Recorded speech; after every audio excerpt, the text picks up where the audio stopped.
officially in board action. So, is there any questions or comments, discussion? I have a question. Yes.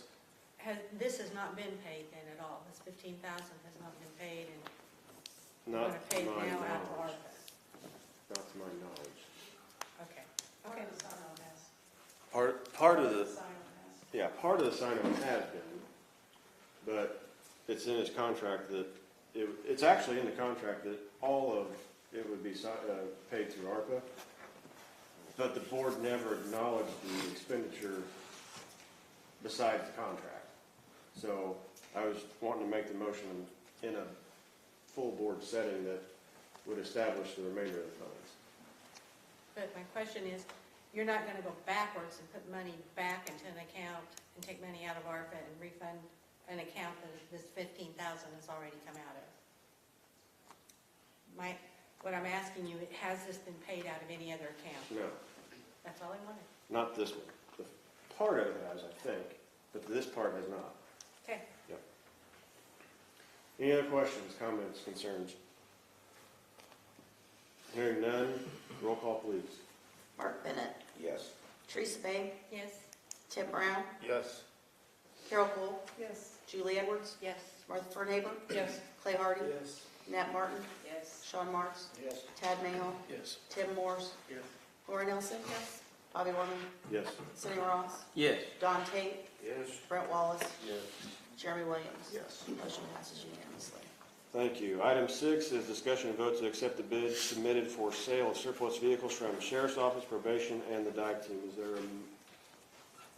anybody like to make a motion on these bids? Julie makes a motion on the bids to accept them. Sonny seconds the bid, or seconds the motion. Any discussion on accepting the bids submitted? Was this discussed in public safety? Okay. What were the bids? Did we get that in read ahead? Do you want to know, is that what you're asking? I think Yes, the please. sheriff, we get to the sheriff. The bid for the dive team truck, the high bid last night was $4,100 from Josh Ekus. However, he retracted his bid already. Second high bid on that one was $3,510 from Zach Ballinger. Hold on. We approved the high bid in public safety. If the high bid retracted, can we still approve the second high bid here, or does that need to go back? No, we can amend the approval as needed, so we can go back to what's presented, amend the bid to what was actually Okay. on file, so to speak, as of right now. So, continue on with the numbers, please. For the 2009 Chevy Impala, the high bid was $5,265 from an Angela Moore.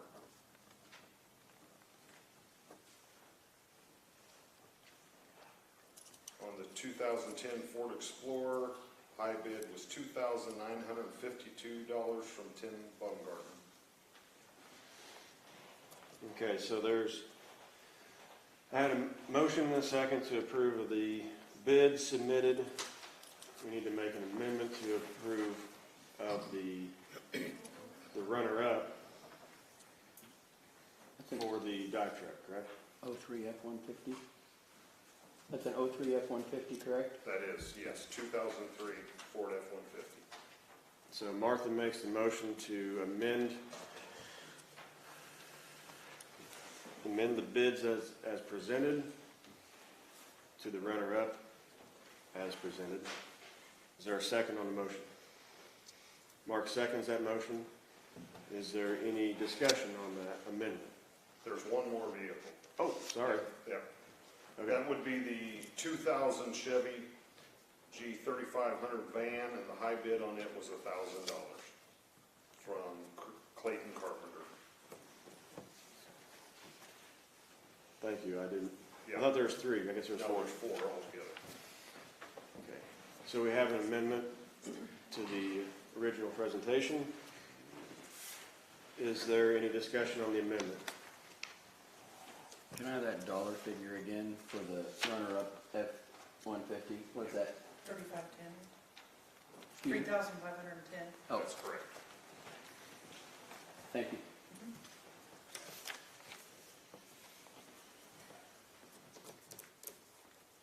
So, on the amendment, roll call, please. Mark Bennett, Yes. Teresa Bain, Yes? Tim Brown, Yes. Carol Cole, Yes. Julie Edwards, Yes. Martha Verhaber, Yes. Clay Hardy, Annette Martin, Yes. Sean Marks, Yes. Tad Mahal, Yes. Tim Morse, Yes. Lori Nelson, Yes. Bobby Orban, Yes. Sonny Ross, Yes. Don Tate, Yes. Brent Wallace, Yes. Jeremy Williams. Yes. Motion passes unanimously. Amendment passes. So, next will be the resolution to accept the bids as amended. Is there any discussion on that? I have one quick question. One of those bids was put in by, I think you said, a Mr. Baumgartner? Is that the same gentleman that works out of the highway department? Is everything on the up and up and permissible with a county employee putting a bid in on that? It's a sealed bid, and those bids were opened up in A the public safety. sheriff's office employee cannot bid on a sheriff's office vehicle, but as far as I know, he can bid on it, yeah. I can attest to Julie that they were all sealed. We opened them in the meeting, so. Any other questions, comments? Hearing none, roll call again, please. Mark Bennett, Yes. Teresa Bain, Yeah. Tim Brown, Yes. Carol Cole, Julie Edwards, Yes. Martha Verhaber, Yes. Clay Hardy, Yes. Annette Martin, Yes. Sean Marks, Yes. Tad Mahal, Yes. Tim Morse, Yes. Lori Nelson, Yes. Bobby Orman, Yes. Sonny Ross, Yes. Don Tate, Yes. Brent Wallace, Yes. Jeremy Williams. Yes. Motion passes unanimously. All right, item 7 is discussion and vote to approve the DIVE resolution update. Is there a motion on the floor? Julie makes the motion, is there a second? Tim seconds the motion. Any discussion on the DIVE resolution update? Tad? Just due to the timeliness of receiving this, having a chance to go through it, make a motion to table this for further review. There's a motion to table, is there a second? I second it. Seconded by Teresa. All in favor say aye. Aye. All opposed, same sign. Aye. Ayes, raise your hand, please. How about the nays raise their hand? Okay, nays, raise your hand, please. Or, I mean, the table, raise your hand. That's easier. 2 table. 4, okay, 5, okay.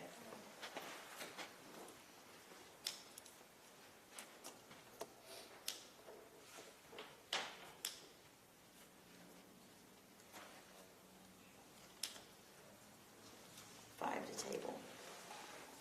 So motion fails to table. Back to discussion of the main motion to approve the resolution. Is there any discussion? Tad? Yeah, make a recommendation that we simply go line by line and discuss this. I mean, again, it was presented, I had some conversations today to include with the insurance company, and so there's a lot of considerations that might need to make some amendments. Sure. So, anybody would like to start going through line by line?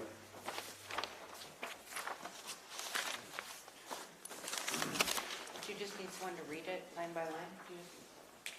Yeah, I mean, for any questions, I can skip all the way to 9, paragraph 9. That one? Is that the last paragraph on the first page there, Ted?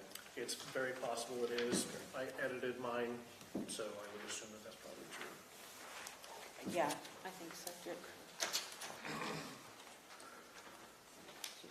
You have the Okay. floor. Yep, so, in that paragraph, the board, you know, the chairman with consent of the board can approve commander as well as the assistant commanders, being part of organizations in the past, I would think that if we're willing to appoint a commander, we would give that commander the ability to appoint his assistants, similar to what we do in other departments. That we wouldn't necessarily need full board approval for the assistants. If we appoint somebody in charge, we should give them that authority to do their own.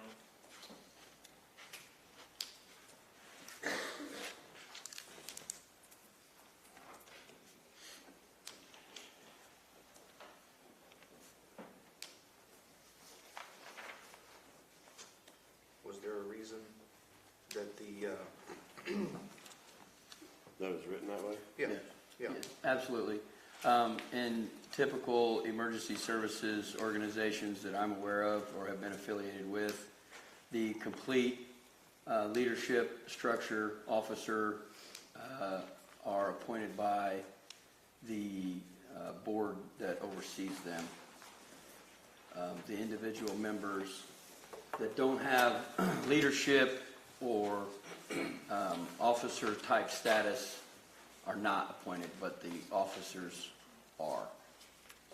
That's why that's there. And it's also added in there that the board chairman would use consideration of the members, the volunteer members, and also accept advice from the Public Safety Committee, and then that would be brought to the whole board. So this is not a single person unilateral appointment. This is a comprehensive appointment based on the desires of the membership and recommendations of a committee, and then with advice and consent of the full board.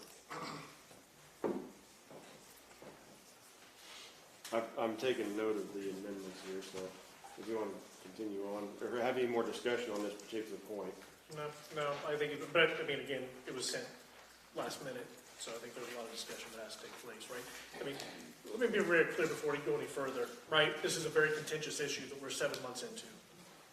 We have a potential path forward, right? So my intent to this is to possibly clean it up and make it something that could be workable, right? So we can move on and get emergency services back in the county, right? So it's not to completely dismantle this thing completely, right? But I did do a little bit of research. I've spent 7 months talking to people on this stuff, right? So I do have the intent of getting something workable going forward. So I don't want to be confused or thought of or twisted later on that that's not the intent here. So so moving on, I can skip the next paragraph unless somebody else had something else with the next one. I have a comment about that paragraph, that if I read it right, tell me if I'm reading it right, that the dive commander and the assistant commander will be appointed by the county board chairman using consideration of the members of the Shelby County dive team. We don't have a dive team. So, who on this board has the experience to try to appoint a dive commander that has ever done any of this work? Can anybody speak to that? I don't think anybody here has ever been on or been affiliated with this group of people, so I don't know how you think that you... That's a mistaken response that is not true. Okay, tell me what's not true. I was on the dive team. Okay. And the language is written in there, Mr. Chairman, for the future. Obviously, there are not 15 members on that team now, but the concern the last time when we gutted this resolution, all of that language was removed to make this thing work, and that didn't work. So we have to have a path where we can appoint a commander. We want to consider the input from the members of the team, as well as the Public Safety Committee, which is why that is written in there.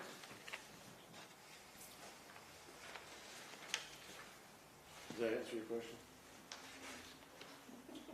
I guess, but the other comment that I have is the resolution that this group came up with when we had our closed session and we came back into this room, I think was acceptable. The resolution itself, unless I'm wrong, the resolution was acceptable. What was not acceptable was the people who would be involved in it, in the committee, working with that dive team. So I don't understand why you think you have to change everything and not get the input. To me, this is a cart before the horse is what it is. If you want to sit down with a group of people and you want to put people back in the water, you need to sit down with them first and see who's even agreeable to even come back. This may keep anybody from even wanting to even consider coming back in the verbiage of the way this thing is written. I don't understand why people can't put their feelings aside and try to solve the issues that are there to try to get these people back to work, however it takes to get them back to work, is the way I feel about it. Mr. Chairman,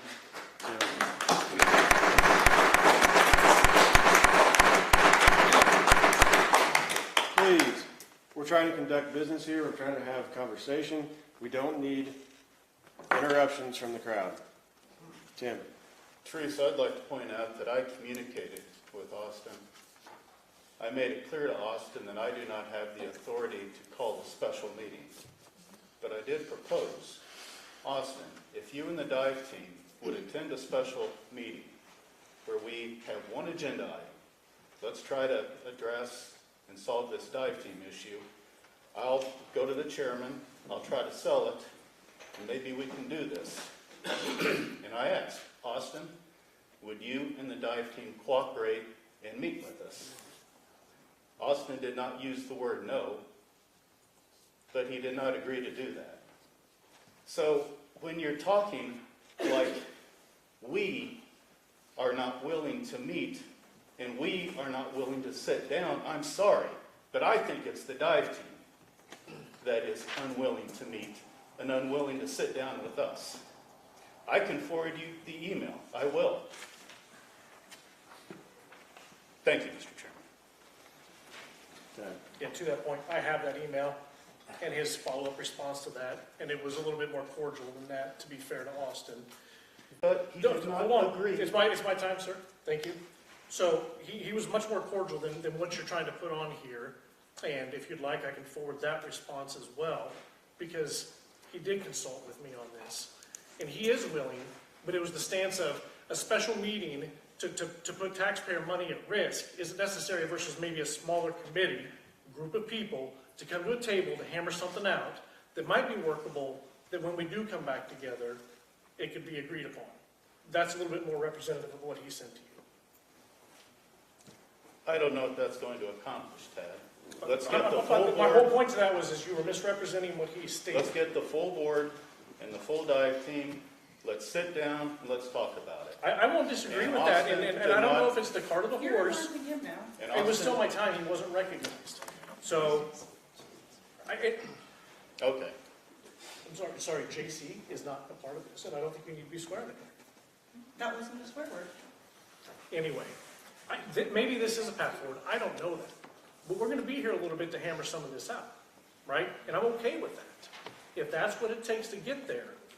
But I think that we're past a point of misrepresenting what people are stating. But there's been enough of that. And I think that the pride piece has to be swallowed a little bit here. Mr. Chairman, I'm sorry, but I told Austin, and I believe this, I said, Austin, I think your objective is not to reactivate the dive team. I believe that your objective is to smear the county board, and I will stand by that statement. Thank you. Well, with all due respect, I had a conversation with him today, and that is not his objective. So moving on to the draft here, any other points we want to touch on? Yeah, so, I guess so with the first one we talked about, again, I could skip, I guess, page 2, paragraph 1. I didn't have anything in that unless somebody else did.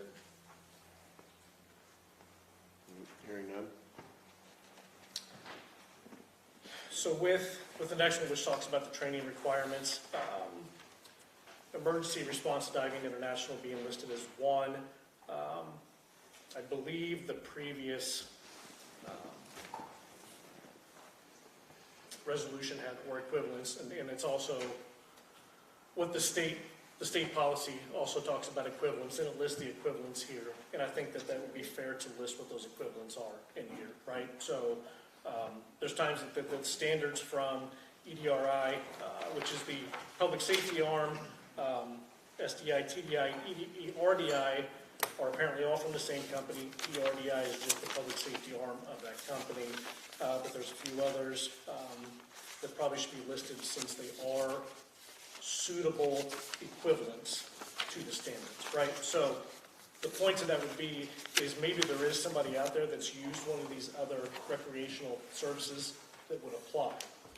And I think we have to include those equivalents to not close the door on people that might already be certified, at least at the basic level. So you don't want to minimize it to just the one organization, you want to open it up to all? No, because the state doesn't either, right? Okay. The state doesn't do that, and it opens up to, again, 1, 2, 3, 4, 5, 6, 7, 8. 8 plus then a caveat to that that says approved by the Rescue Scuba Training Council, right? So it is a much longer list, it would be much more inclusive. That could possibly open the door to other applicants. So do you think adding the phrase "or equivalent" is enough, or do you think that they should be listed individually? State guidelines recommend or have them listed individually. Okay. Which paragraph was that? It would be 11. Yeah, I probably should have numbered them, I didn't, my apologies. The second one on the second page. So the sentence should continue, response diving international standards, it should continue with, So I mean, if somebody wants to verbatim this or whatever, I wrote out a recommendation, which would say, or equivalent, SDI, TDI, Okay, sorry, Tab, Yeah, so- STI, TDI, SDI, sorry, SDI, TDI. okay, SDI.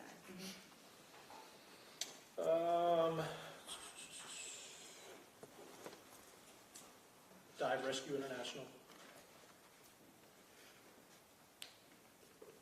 Okay, go ahead. NAUI, Okay, PADI, okay. SSI, Mm-hmm. TMCA, Okay. IDEA, Oh, I'm sorry, go ahead. yeah, sorry, I wasn't just throwing idea, it really is says idea. PDIC, Mm-hmm. LACO, Okay.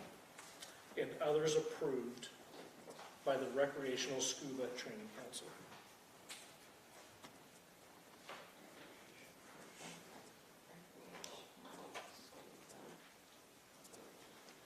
scuba what? Council. Scuba Training Council.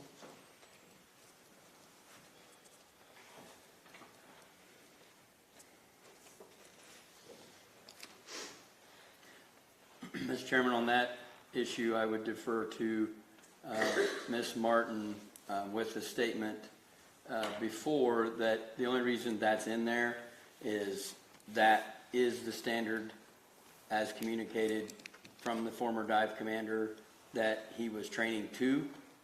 And so that was put in there to be in conjunction with what he was already doing. But if our resident dive expert could weigh in on these acronyms, thank you. I don't have a problem with them. It's up. Just saying the equivalent or the equivalent would be sufficient, but I don't see any problem with putting all the acronyms in, but it wouldn't be any different than just saying or the equivalent to. Do you have a direct opposition to excluding the acronyms, or are you? No, I'm just taking it from, again, the state standards. This is from the state standard. So all those are listed in the state's guidelines for the standards and training for basic dive teams. Could we simply make that statement say, or equivalent as approved by Recreational Scuba Training Council? Is that a? Well, I mean, the follow-on to that sentence says, and others approved by, right? So they, again, I'm not an expert, right? I'm the most averse guy to water. I don't like water at all. So I don't know what all these things actually mean, but I felt if the state put them in here, that they meant something, so. Let's just add them. I'm I mean, fine let's with just that. add them and then they're there and, I mean, Well, the when I added majority them to of mine, it people- didn't create an extra page, if that helps. yeah, I mean, No, I mean, it's just, the majority of people are PADI certified, but I don't see any reason why we couldn't either list them or just say the equivalent to, it means the same thing. Is there an objection to listing them? Do you have an I don't have objection? an objection, they're all the. Mr. Chairman, I would like to make a motion. Well, it's, I would like to make an amendment to 11. okay. I would like to make the first sentence where the word standards stops, say or equivalent. Mr. Mayhall, if you'll make sure that my spelling is correct, the sentence will read standards or equivalent, SDI, TDI, is that one word? S2? Those are all acronyms, yeah.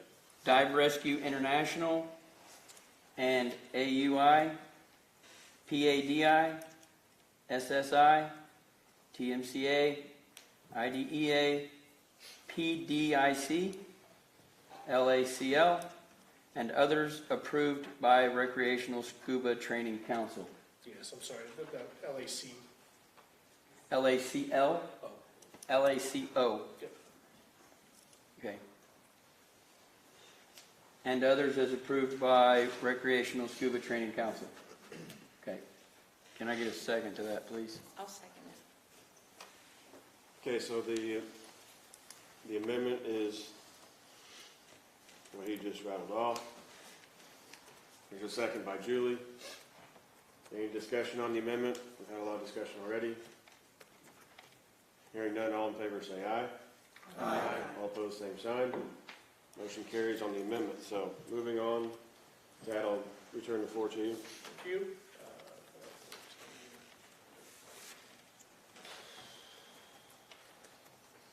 So with training, again, the paragraph is very long, and it says all training must come through the board for changes, right? So if there was training scheduled tomorrow and something changed that event, the board doesn't have time to approve a change to that, correct? It just seems restrictive.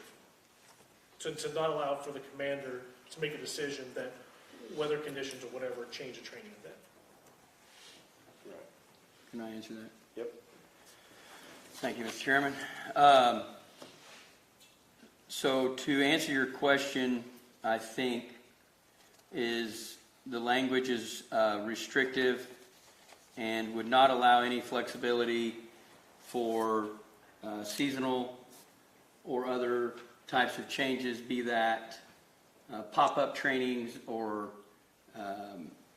something at another facility. So there has to be some structure to the training regimen.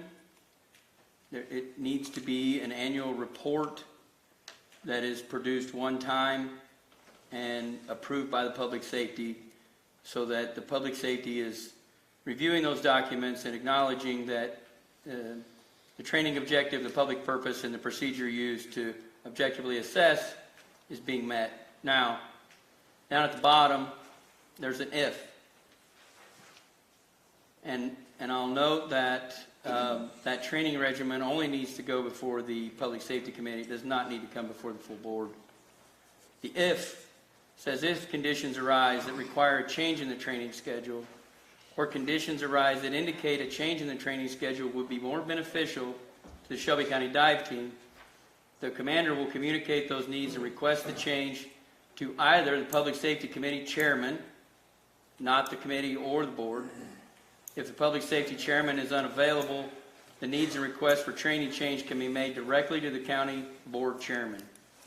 So that's two people in chairman seats that can provide oversight to verify and acknowledge that there is a need for change of venue, whether that's a change of venue or a change of the training entirely, and allow that commander the freedom and movement that he or she would need to provide the best training for the team. So that is in there to allow that. So the way I understand it is the training schedule would have a structure to it with the flexibility built in that if something needs to be changed for the safety of the team perhaps, for example, that is written into that paragraph. So is that what I'm hearing correctly? Correct, and it's less about the safety of the team because this issue is less about the safety of the team, not that the safety of the team is unimportant. This issue is more about, Mr. March can attest to this, Ms. Edwards can attest to this, that when you're dealing with continuing education training, certain things pop up. There's certain trainings that become available that when the original training schedule was released were not available. And they just happen. In the case of a dive team, there may be something that arises, a unique situation that they would want to go, and instead of doing this thing in-house that they had planned to do, it's far more beneficial to go out and do this other thing. And so, as long as it meets the 3 criteria, there should be no reason that they cannot go and do that thing. And then that provides sort of a backstop for the commander that, you know, hey, this was approved. We're here. We were approved to do this. We were approved to make this change, and shouldn't cause any issues. Does that still raise concern on your end? No, I mean, to be fair, I did, I highlighted from the comment of if, right? So that's actually where it came from. Up to that, no, I don't disagree that there needs to be a training schedule, and I think that there was with the previous team. But they had a training schedule that was laid out by the fall of every year, and it was published for that. So none of that was the issue. It was just that last part of it is does that present a restriction if there's something sudden change, right? So either chairman's out of pocket and something happens, right? Something need to make a change. How does that get changed? Well, I mean, if it would suffice that you add the vice chairman or of the public safety or the vice chairman of the board, I mean, we're upping it to 4. I mean, there has to be, in order for the proper protection of the dive commander, there has to be approval of training. It just has to be there. And if there are 4 allowable people to contact and communicate that need with, I mean, this isn't a restriction to be unrealistic or restrictive. This is simply we're going to communicate this need with someone else and have some input. That's all. That's fine. Again, I'm just looking for open dialogue. And again, that language is nothing uncustomary to what you see in every other emergency services that I have ever been a part of. I have Martha here. Just a question to the comment about being out of pocket. A change in a training or an additional training isn't something that typically happens within hours of notice, right? It's like somebody puts a new training out there, you know, a few days to a few weeks, maybe even a couple of months in advance. So it wouldn't be normal and customary for this need to adjust a training schedule to be a matter of minutes or hours, would it?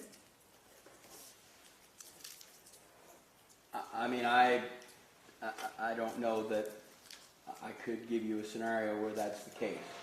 I mean, there's going to be some, you know, in the cases of these pop-up trainings, those trainings are a week in advance or 10 days in advance. If there's a sudden shift in weather, you're going to have at least 10 or 15 hours notice, or you should. I mean, I think it's reasonable, and I think Mr. Mayhall agrees with me that it's reasonable to have structure. I know from emergency services that is reasonable to allow flexibility, and I think with 2 people from the board And if Mr. Mayhall feels it's important enough, I don't disagree that we can add the, can't think of that other word. Not Vice co- chair. Vice chair, thank you. We can add the vice chair of those two committees, that raises it to 4. I'd suggest just 3. So you have the chair of the committee, chair of the board, vice chair of the board.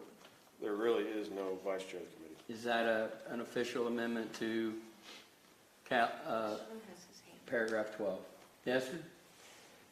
What we do in EMS is we have to submit a training synopsis to the Illinois State Department of Public Health and our region for EMS training for the whole year. But we do have the ability at the bottom to say, in place of one of these trainings, we may do one of these other trainings. And I list sometimes 4 or 5 other trainings, what the requirements of those trainings will be, so that if something happens and I want to say, okay, instead of doing bloodborne pathogens this month, we're going to go do trauma training, we can do that. We can substitute those trainings in.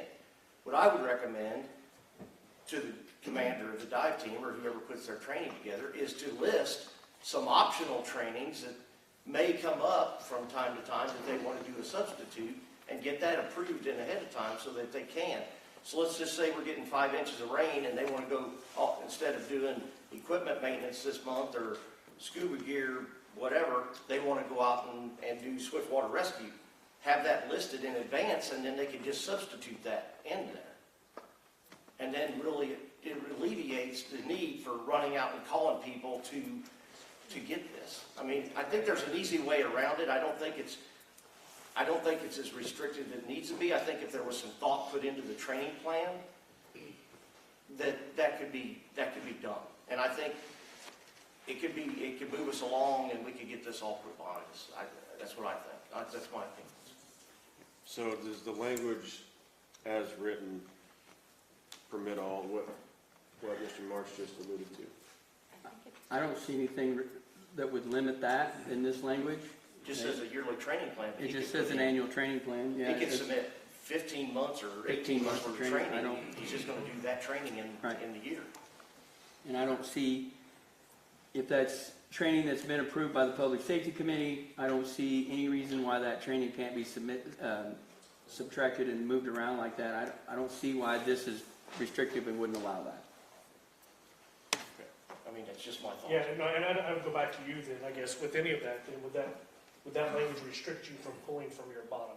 No. 6? It never does. The Illinois Department of Public Health or our resource hospitals have never said, oh, you can't substitute hazmat awareness instead of bloodborne pathogen or whatever. I mean, there are some mandatory trainings that have to be done every year, but I'm sure it's the same thing with dive rescue.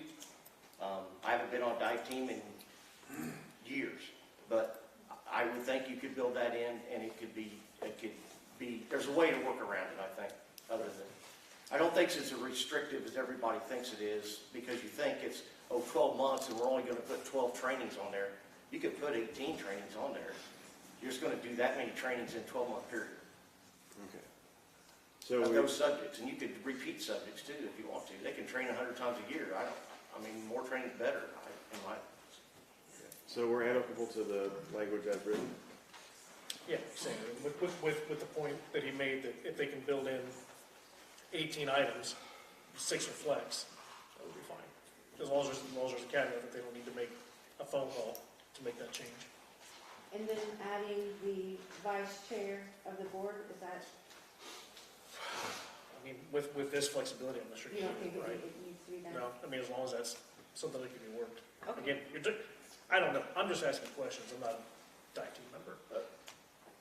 Mark? With what Mr. Marsh said, he was talking about scheduling various days. He wasn't referring to moving it a few hours or a day later.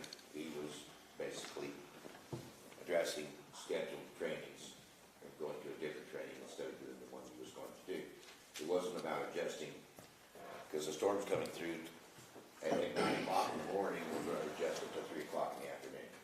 And that was the scenario that I caught from Tad, that he was talking about rescheduling the time of the day.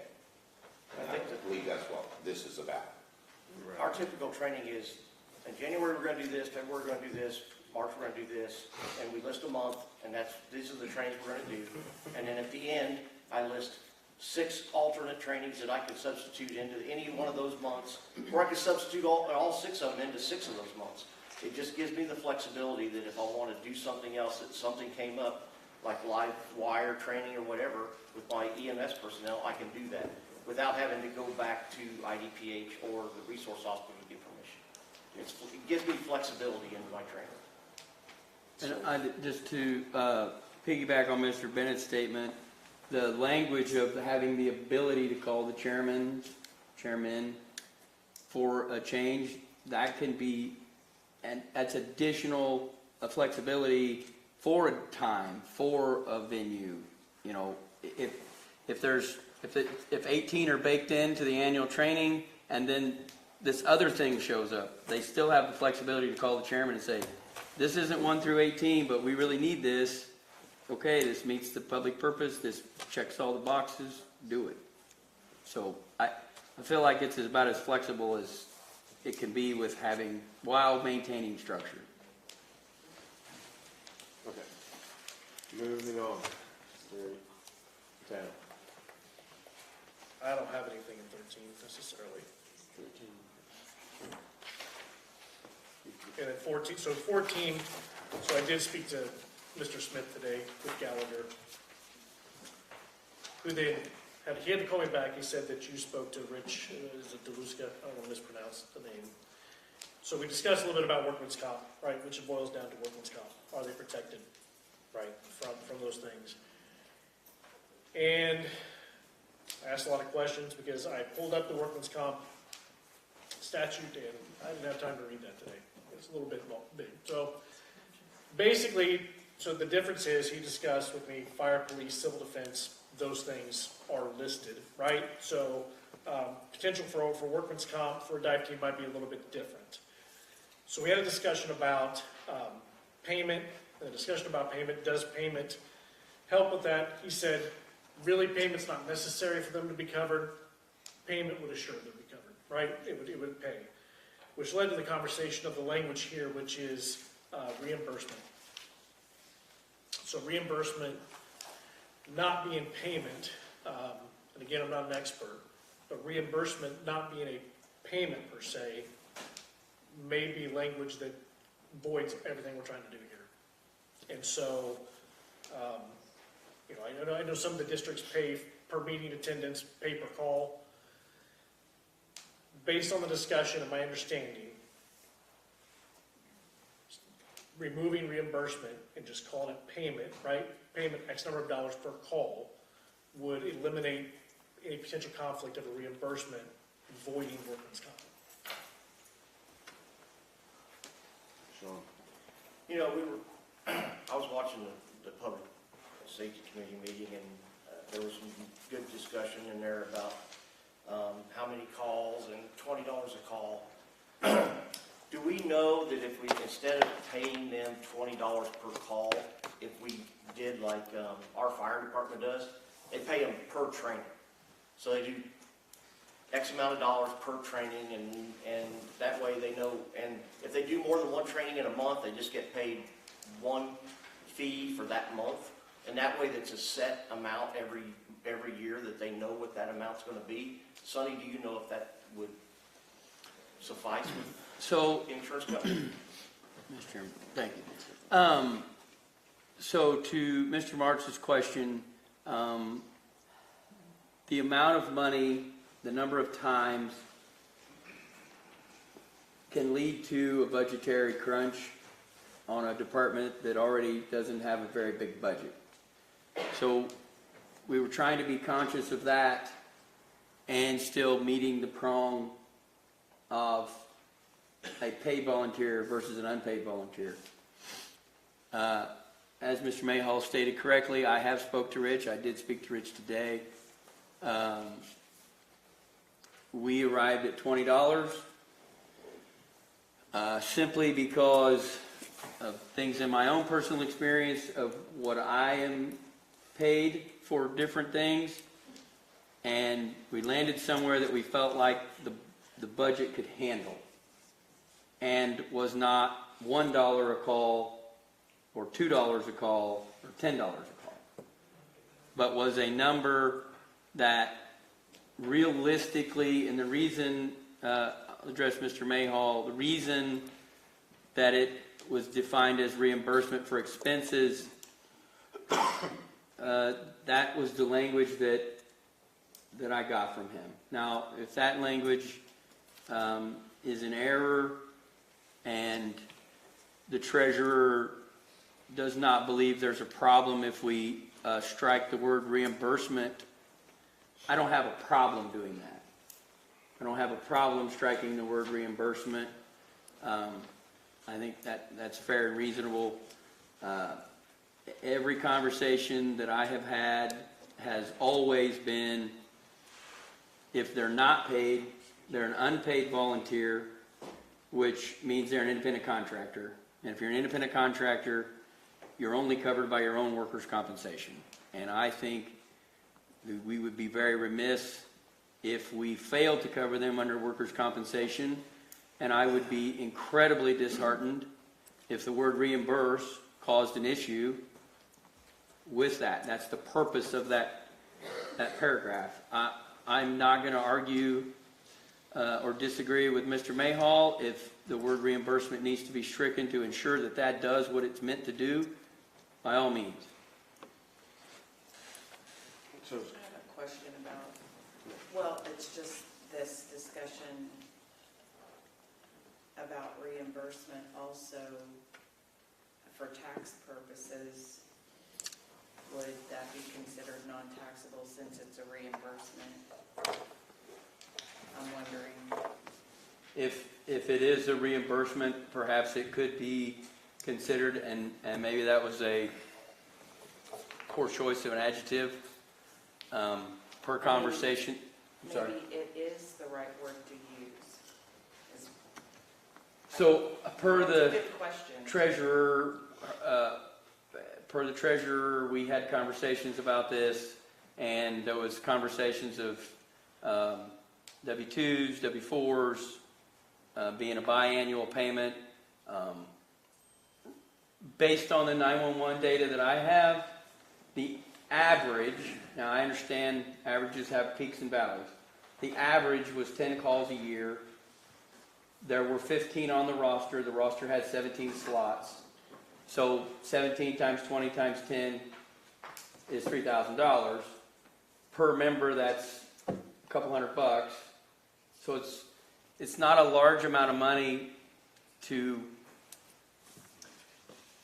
squabble about for anybody, and I certainly do not want to have a word in there that alters it into the realm of not doing what it's there to do. So right now, the language reads that the volunteer will have a reimbursement of $20. Should it just read volunteer will have a payment of $20? Just simple payment. So per call, or even to Mr. March's point, is, the qualification of training payments, paid for training. So the whole point of being workman's comp. So again, I'm not an expert, so most of this is just a question. I don't know if the activation of call, so you're telling me that your guys are protected by the payment via training payments? So you talk about budgetary, that's more predictable, right? Yeah. So it's much more predictable because you know how many trainings we have in a year, because we just outlined that in paragraph 12. And so you attend the training, you're compensated quarterly, whatever, every 6 months for that. Does that then protect from workman's comp? Sounds like it does. And you actually have a consistent payment through the year from a budgetary standpoint, so we're not dealing with peaks and valleys. So unless I absolutely heard him in error, I spoke directly to that. Should they be paid for trainings or should they be paid for call-outs? And the language that was expressed to me was that the call-outs are when the service occurs. The training is when they're training to provide the service. So as long as they were paid for the service they were providing, via the call out, then, because quite frankly, if it was in the budget, I'm okay to pay them both. That way we make sure it's right. But he expressed to me that he was confident in that if they were paid per call out, that sufficed and the training pay was not necessary, which is why that last sentence in there was not required to pay for training, since the training is technically required. I know some departments that have training that is not required, they incentivize the members to attend with payment. Other departments where continuing education is required, which is what I'm aware a dive team is, they are required to have continuing ed. Payment for reimbursement or payment for training does not exist. That's just my personal experience, but I have no issue with removing the word reimbursement and calling it a payment. And quite frankly, if you want to change it to include training exercises, I'm not going to squabble over that issue either. It's definitely going to increase that budgetary amount. I will raise an objection to removing the language to pay for call-outs, though. I would raise an objection to switching it. I would not raise an objection if you want to add the training, but I will raise an objection if you want to remove the language for payout for call-outs. I don't have an objection to either. It's a conversation of trying to understand what actually puts coverage against the people doing the work. So, and I'm not sure I still hear a definitive answer that a call out covers them during the call, but now are they covered during the training? Because it sounded like you were somewhat questionable yourself. No, I wasn't questionable. He said it wasn't required, that they would be covered during training so long as they were paid for their call-outs. They're being paid for call-outs, which is the services that they're rendering, and then when they're training, they're covered, even though they're not being compensated for that training. That was a specific question that I directly asked.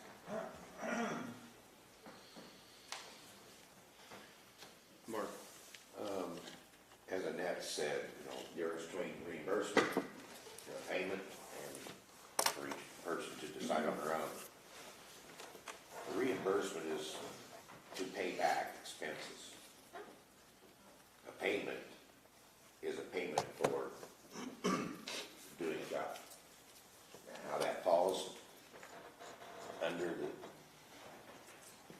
what we need for insurance, I'm not exactly aware, but there are times in taxes, if you receive a payment, you have to claim it as income.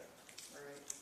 Reimbursement is to reimburse someone for expenses they have already incurred. And it's not taxable because they use the money out of their own pocket Right. to pay for an expense, and you're reimbursing them for those expenses. Yeah, but what money are they taking out of their own pocket? Well, in this case, it would be something such as the gas they're using. Wear and tear on their vehicle? Yes, and that's what it says in here, lodge or travel expenses. But I think we're kind of getting off topic. We're trying to stay in the realm of what's going to make sure that our employees, or that our volunteers are covered. I mean, the other is fortunate, unfortunate, whatever, but we've got to focus on what will keep them covered with insurance. And if the word payment is a definitive, then I would imagine we should probably go with payment, strike reimbursement. What if you turn the, I'm Unless sorry, somebody has a different opinion on that. Mark? what if you took the words and reversed them? Reimbursement, payment. That is how it's listed. That's how it's listed right now. I thought it said payment, reimbursement. Reimbursement payment. No, it says payment reimbursement, but I think it would mean the same thing regardless of how it's. It's actually listed both ways. Both ways.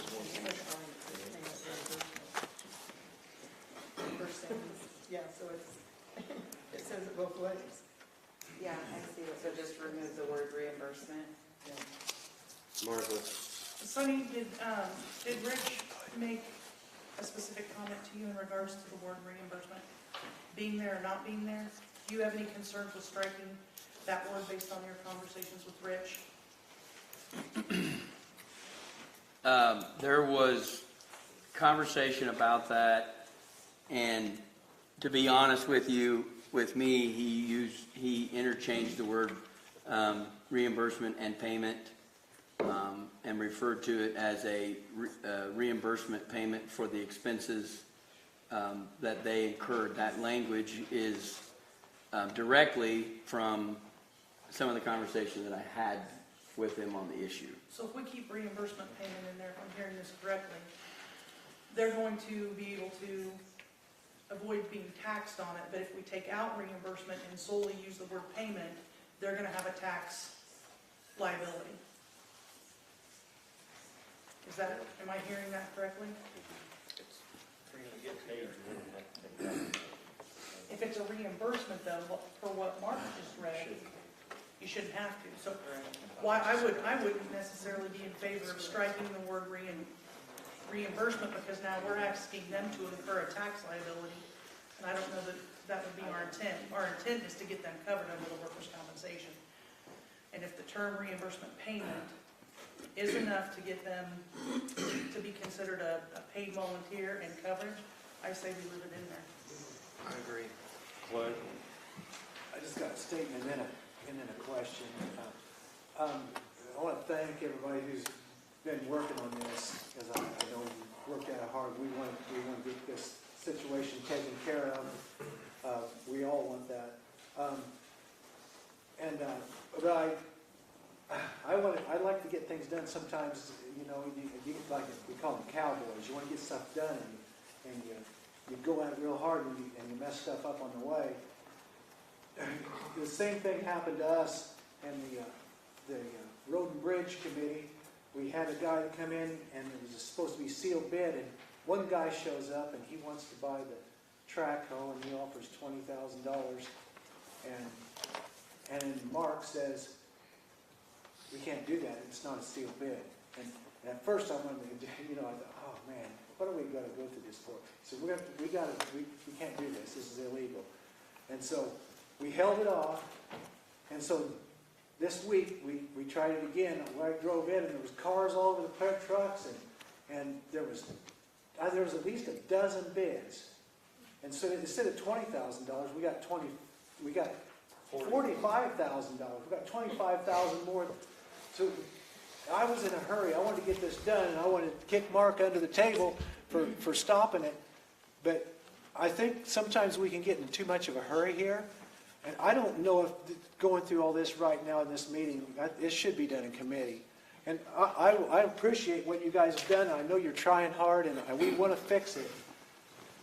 But maybe we need to talk to the people, that, if we can, that this might affect. Is this going? And the next question I want to ask: is this going to affect the?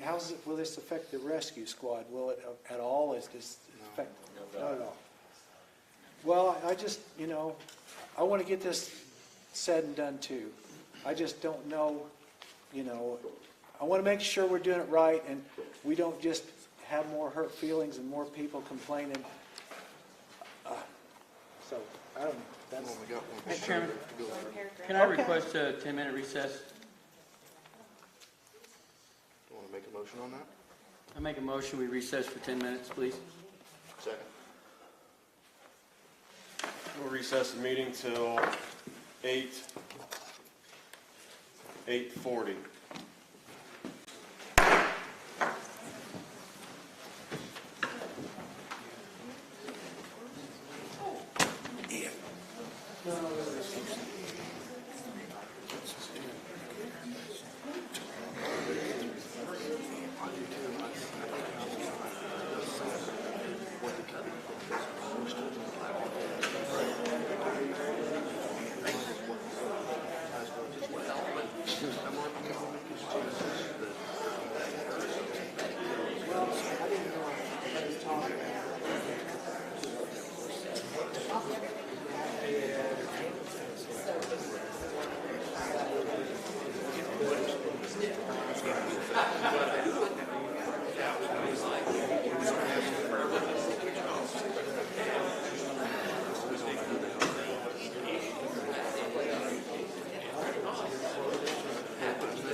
So who's the lady?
Okay, I have 8:40, we'll resume the recess meeting. That was recessed at 8:39, or 8:29, sorry. We will continue with discussion where we left off, and we were discussing the terms of reimbursement or payment. We were discussing paragraph 14. Mr. Mayhall and I conferred with Rich, and I would make a motion to amend paragraph 14 to strike the word reimbursement, make the word say payment in the first sentence. In the second sentence, I would move to strike reimbursement for expenses. In the third sentence, I would strike the word no reimbursement for expenses and add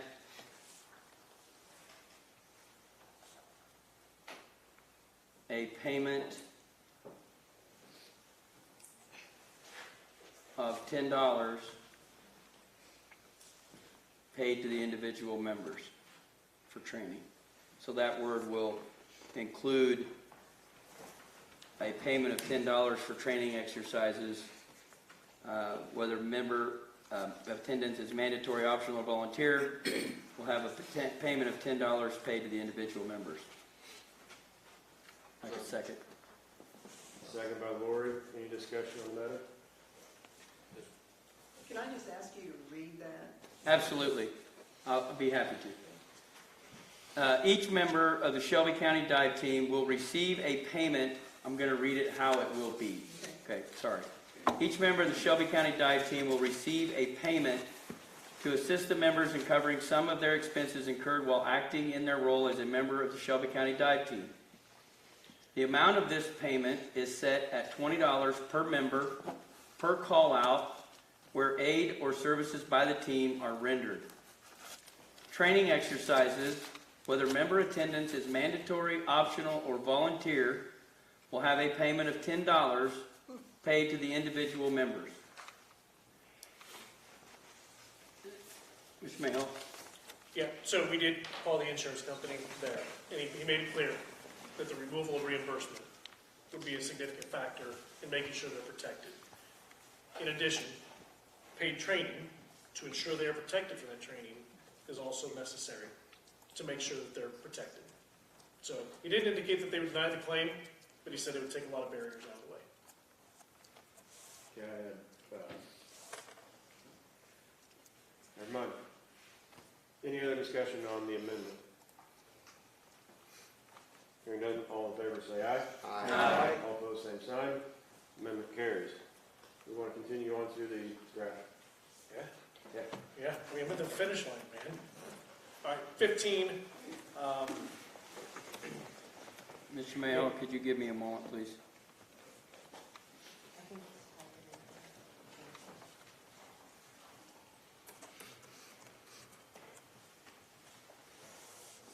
Okay, go ahead. so 15, I guess I'll just start. Can somebody give me the scope or the purpose of that paragraph? I'd be happy to. So there's been a lot of ado about the legality, the authority, the power, whatever word you want to use, that there was a significant issue and the dive team was stood down. Who had that power? Who had that authority? Who had that right? Did it lie in one person's hand? Did it lie in 3 people's hands? Did it lie in 5 people's hands? So what this does is it requires the involvement of literally everybody it involves. The commander, the chairman, the county board chairman, legal counsel, and then if that emergency by those 4 individuals arises to the level that something has to be done, that the dive team has to cease all operations, that directive will have to come back to the full board and receive a majority vote before that can happen.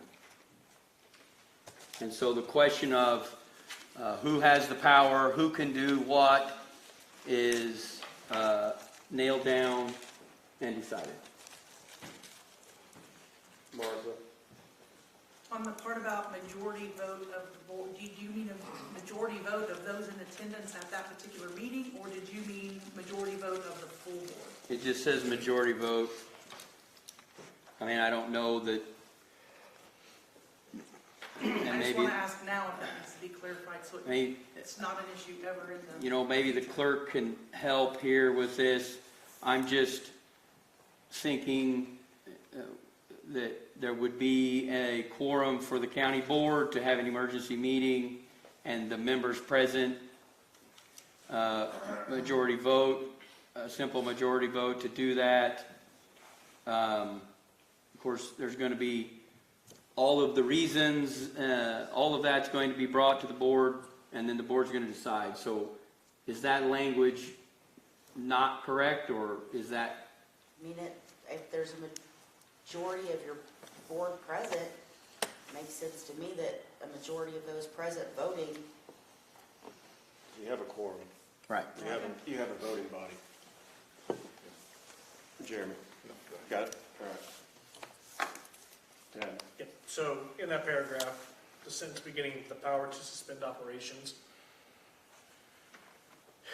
As I read that, the dive team is on a call.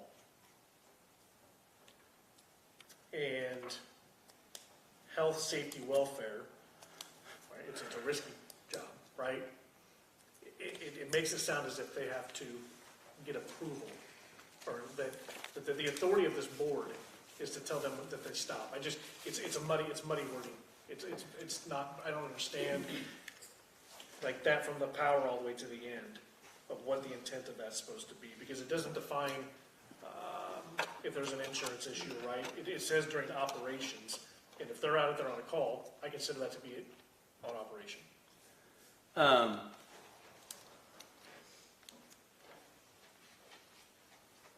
Right. So actually, this language would stop the public safety chairman or the county board chairman from walking up on an emergency scene and telling them what to do. They don't have the authority to do that. Neither one of them would. The only way that they could stop any of that emergency activity, that active call that's going on, the only way that any of that can be stopped is with the majority vote of the county board. That prohibits that very scenario that you're asking about. Martha? I'm just wondering if the word power should be amended to authority, because as you've spoken to it, you've used the word authority more often than the word power. To me, it is more of an authority issue than it is a power issue. I have no objection to changing that word power to authority. And we're still in paragraph 15? Yeah. Yes. So I would make a motion to amend the word power to authority in that paragraph. Seconded by Brent. Any discussion? Sorry? I second it, that's okay. Oh. It don't matter. Well, my I'll ear. second it too. Brent concedes to the second. So. Any discussion? Hearing none, all in favor say aye. The amendment? Aye. All opposed, same sign. Motion carries. Amendment carries. Thank you. Any other discussion on this point while we're at? Can I just ask one Let's question? call the vote on the original Are motion. there any other dive teams in Illinois that get paid? Do we know? Is the question. Maybe if they're not, maybe they need to address the situation. Just curious. Let's call the vote on the original motion, amended motion. Call the vote. Yes.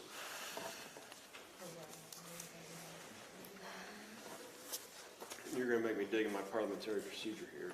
Well, it's an amended motion. We've had several amendments passed. Right? We're in the middle of discussion. So I think I require a 2/3 vote of the board to call the vote. Call the vote. I mean, Vote called, the vote's been called. All in favor of approving of the draft resolution as amended, say aye. Aye. All opposed, same sign. No. No. Noes, raise your hand. Carol, Teresa, Tad. Tim. Any other noes? Did I miss? Motion carries as amended.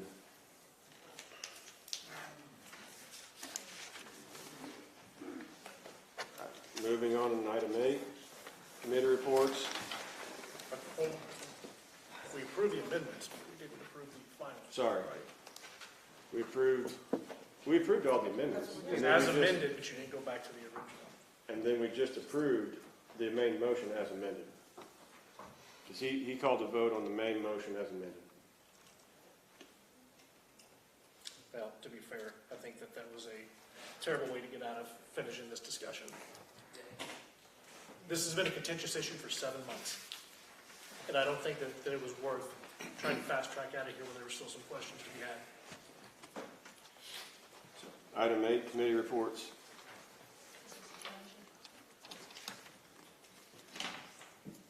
I got a text message today from Steve at the health department with the building update. The metal for the roof will be delivered tomorrow, and they should start the roofing next week.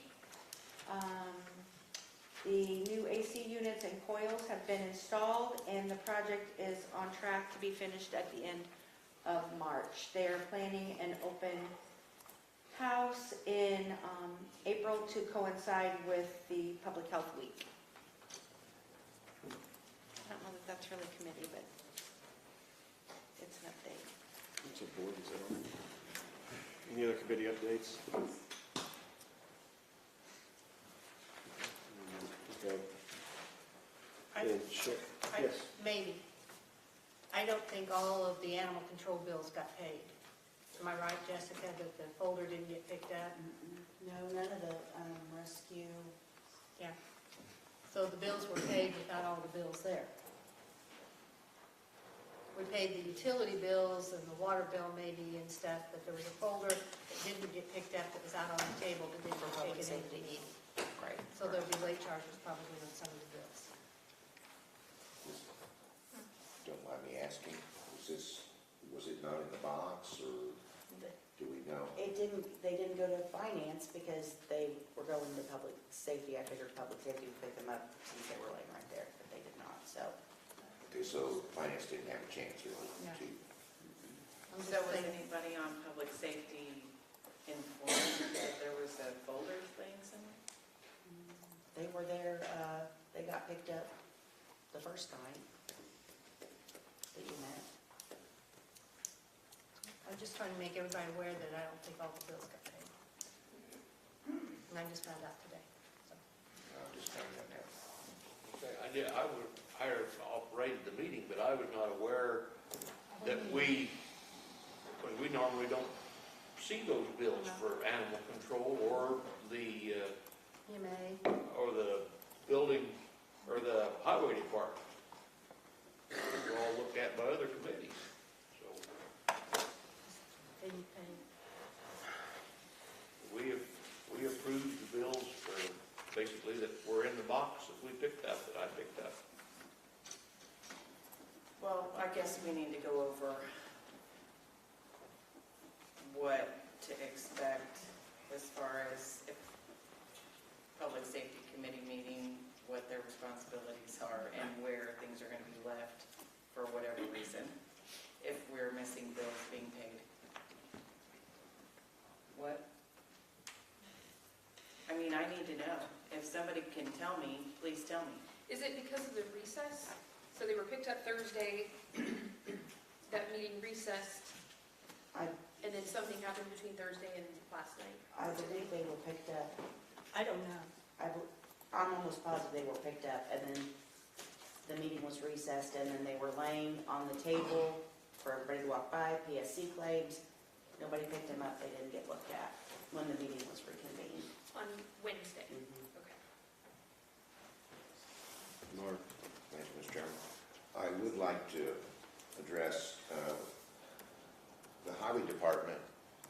Clay and myself that are on the finance committee are also on the road and bridge, and if those bills, we go through them, and we have started going through them like the finance committee goes through them, so we go through and double check every sheet. But if that is actually added to the finance committee instead of the road and bridge taking care of it, there would be a lot of questions that Mr. Tappendorf takes care of, as well as Wendy. Because there's quite a few questions involved, wouldn't you say, Clay, that can be had? And we would probably add at least another 45 minutes to the finance committee meeting if the finance committee was to review the claims from Road and Bridge.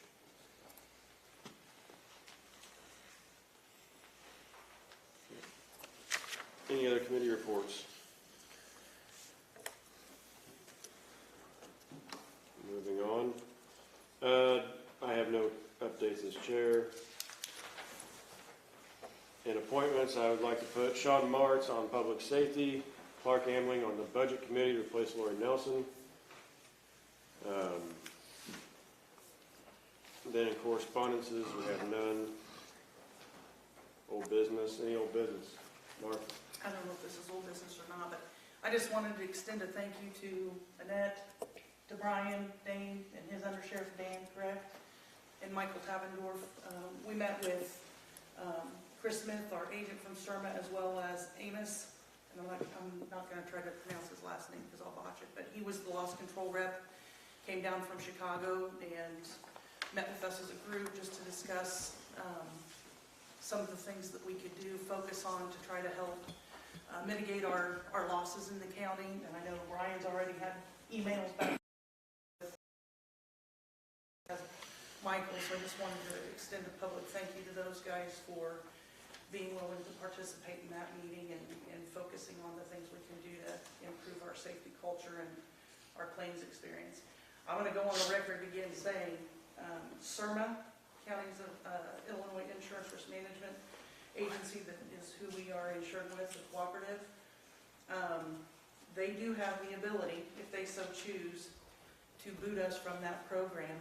Every 3 years, they get to reassess that and reevaluate it. And for us to remain viable in that program is unbelievably important to the county, because if we get booted from that program, our insurance costs will skyrocket, at minimum double, if not at least triple. So it's important, and I really appreciate Brian and Dane and Dan and Michael participating in that meeting and already being engaged with Amos to work on some things. So thank you.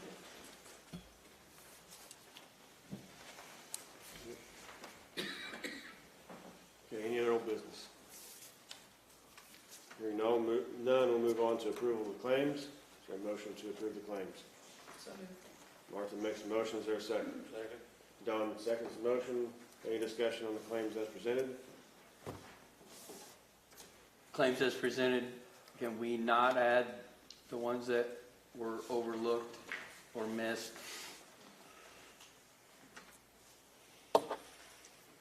Has anybody had a chance to review them, quantify them, or anything of the nature? I have not. Historically speaking, that's not a large stack of bills that would take an amount of time worth holding our vendors hostage. I don't know if they're readily available or not. Are they readily available? I don't have them up here with me. I can go get them. Martha?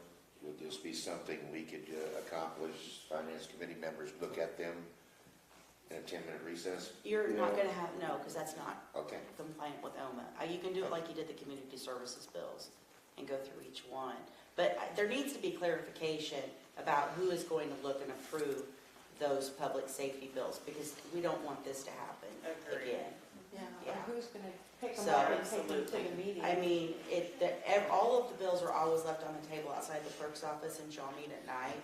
And I specifically label the public safety so that you guys know that they're there. But my understanding was public safety would look at those, so that's why they weren't put in with finance. So, but I will run down and get those real quick. There's not that many fuel, our sheriff's fuel bill, so shouldn't take long.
You want them, or you want to get them to Mark? These are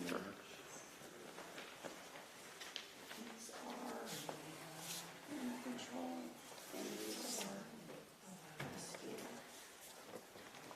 Just, we just split them and do it, or we have to speak to them out loud? Well, I figured he was gonna say what they were and how much. So then, then go to the requirement of 2 initials on this, or do we can go through that? Well, I mean, the full board's gonna approve them, so.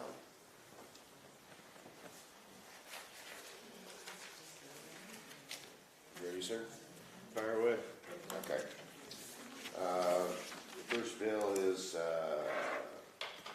Bessie for $50 for fire extinguishers, annual inspection of tag, and it said $50.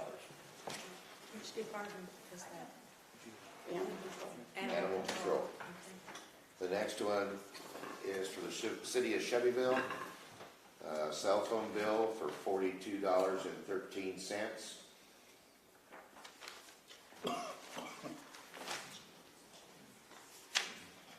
Next one is for trash service, $87 to LRS.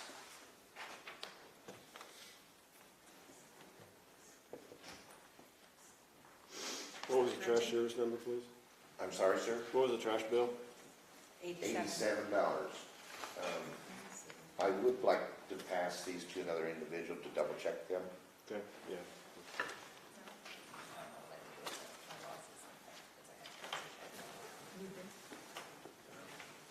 Fire extinguisher, The next one is Chevyville Ace Hardware for $47.92.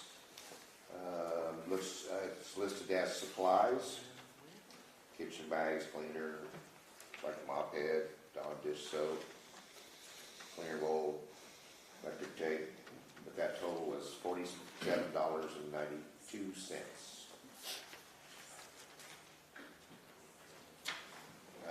Next item is Shelby County Sheriff, paying for gasoline, $118.07. And that's for Brad Hudson's usage of fuel for January.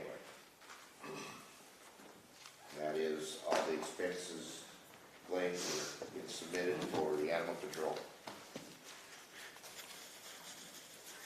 Lori? Who signed off on this from animal control? Angela. On all of this? Okay, thank you.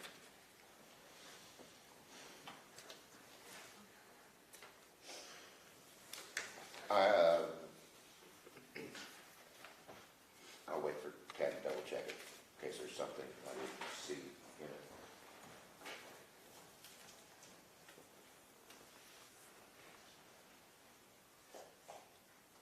Otherwise, I would like to make a motion to pay the claims for animal control. Motion to pay the claims for animal control. There's a second. Got a motion on the floor, got to amend the motion on the floor, or do the other motion. Right, so we're making an amendment to the main motion. Yes, sir. So Mark's making an amendment to the claims to add the animal control bills. Now's our second. Martha seconds the motion. Any discussion on adding the animal control bills? Hearing none, all in favor say aye. Aye. All opposed, same sign. Thank you, motion carries. Which one is this from? That's rescue. Okay. Rescues, claims, Shelby County Sheriff's Office, fuel, $40.61.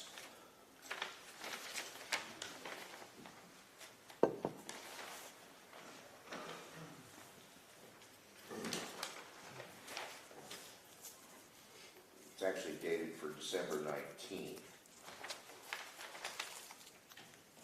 I don't have a highlighting. Okay, rescue squad, so this would be an old bill.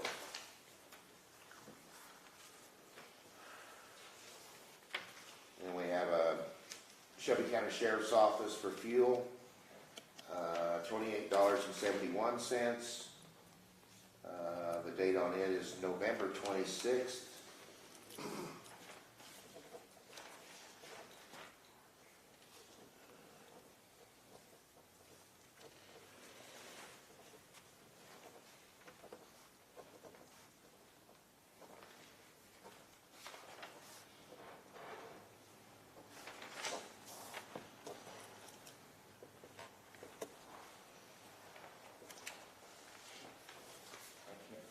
On that back sheet.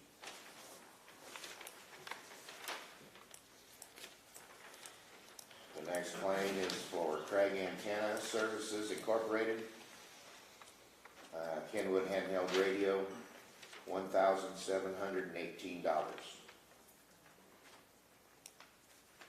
How much? $1,718. For one handheld radio? Okay,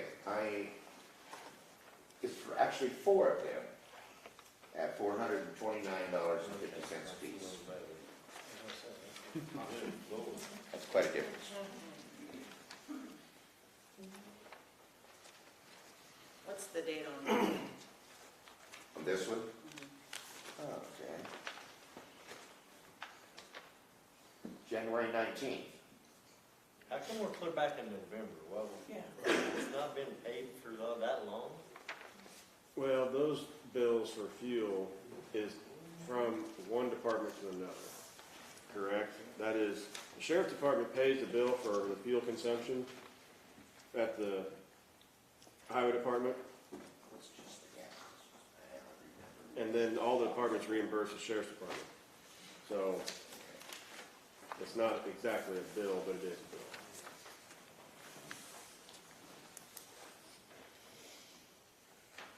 Should I continue on, Mark?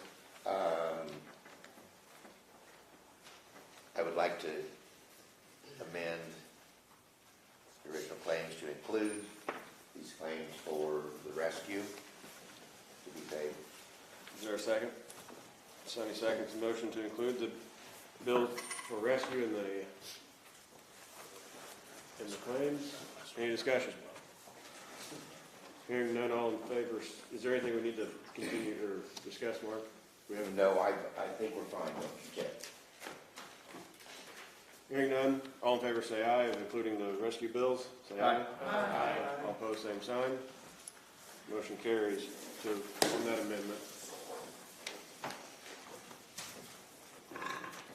Is that all the bills, just those two? Yes, sir. Okay. So now we go back to the original motion to approve the bills as amended. Any discussion on the bills as amended? Hearing none, roll call, please. Mark Bennett, Yes. Teresa Bay, Yes. Tim Brown, Yes. Carol Poole, Yes. Julie Edwards, Yes. Martha Fernhaber, Yes. Clay Hardy, Nat Martin, Yes. Sean Marks, Yes. Tad Mayhaw, Yes. Tim Morse, Yes. Lori Nelson, Yes. Bobby Warman, Yes. Sonny Ross, Yes. Don Tate, Yes. Brent Wallace, Yes. Jeremy Williams. Yes. Motion passes unanimously. All right.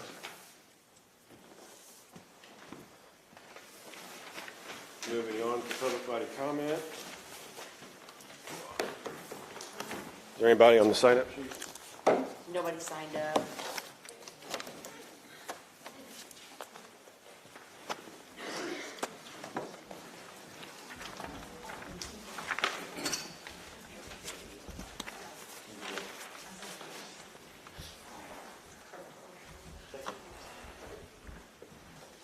So if you're new to our public body comment, it's 5 minutes. Non-yielding, 5 minutes per person. I'll open the floor up to public body comment. We are Jim and Sandy Dona. We have lived in Shelby County for over 40 years. Jim was a minister for churches in Coles, Shelby, and Moultrie County for 35 years. He was an EMT and also a school bus driver. I was a child development specialist for Shelby County for 4 years and a teacher at Cowden Herrick Schools for 16 years, and also a principal for the Hillsborough School District. Our daughter is Tricia Dona Miller, and we are not here tonight to fight her battles. She's been very capable for a very long time of fighting and winning her own battles. We are here tonight as parents who listened to a tape which was seen and heard by 2,500 people, many of our family, our friends, staff I worked with, teachers, former students, and church members who care about us and our family. Along with us, they were astounded by Ms. Fernhaber's abrasive, inappropriate, and menacing statement stating that she wanted to knock her, Tricia Miller, into the middle of next week. We needed to set the record straight that our daughter did nothing but send in a FOIA request, which is everyone's legal right, and many in this room, including board members, use FOIA very frequently in the city of Windsor and the Windsor School District. I'm sure none of them received the same response our daughter received by Ms. Fernhaber. Why Ms. Fernhaber did not choose to apologize for this faux pas that was heard by so many, we have no clue. When I was a principal for Hillsborough School District, we were mandated by the ISBE to have in place a protocol to follow if a student was bullied or threatened.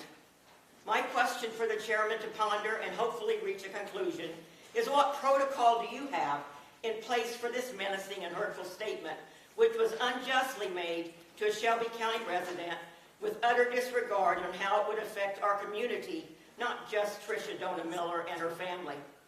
Finally, no one better to answer Mrs. Fernhaber's question than her parents.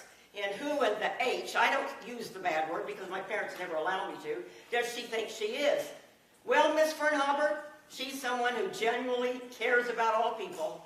I think for over a year she's attended practically all meetings, even when her 19-year-old son was diagnosed with MS and hospitalized for many days. She simply asked when she came to those meetings for civility and respect and to treat each other with kindness. Wow, scary, right? We could not be prouder and support her 100% along with many in this room tonight. She will make a positive difference in this county. She already has. I thought all board members should want to help everyone in any possible way, no matter who they think they are. I have been a Republican all of my life. Just out of high school, I worked in Springfield for Ray Page for 3 years. What I'm seeing by many Republicans serving in this county and neighboring counties That's not the party I was raised and served. It resembles to me the far left in Washington, D.C. That gives me reason to pause and reflect on the Republican Party locally. My mom used to say, if you can't handle the heat in the kitchen, then probably it's the time to get out of the thing causing you so much frustration. This is just my opinion, but as a proud citizen of the United States and a voting member in Shelby County, I want better than this for my county. So should everyone in Shelby County, whether they're Republican or Democrat. Jim and I could not be prouder of our daughter for standing up for what she believes in. She wants to make a difference in all persons in our county. And that is who she is, Mrs. Fernhaber, a wife, a mom, a daughter, a sister, an aunt, a human being, worthy to be treated with respect, even if you don't like her. Aren't we all worthy of that, created in the image of God? The golden rule states, love thy neighbor as thyself. We might all set that as our goal for 2024, and we might begin by looking for good in all people. Thank you for letting us tell you guys tonight who she is and who we are. Thank you. I appreciate it.